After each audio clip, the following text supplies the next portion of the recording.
We are looking at how to pronounce these name and more confusing names, including from Spanish, so stay tuned to learn more. In Spanish it is said as Mirabel, mi-ra-bel. You have a stress on that last syllable, so it's not like Mirabel, Mirabel, stress on the bel syllable. So in English, Mirabel, Mirabel, Mirabel.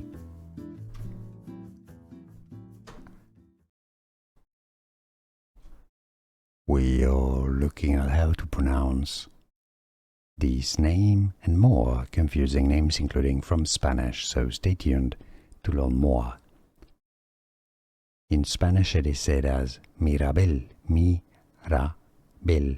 You have a stress on that last syllable, so it's not like Mirabel, Mirabel, stress on the bel syllable. So in English, Mirabel, Mirabel, Mirabel.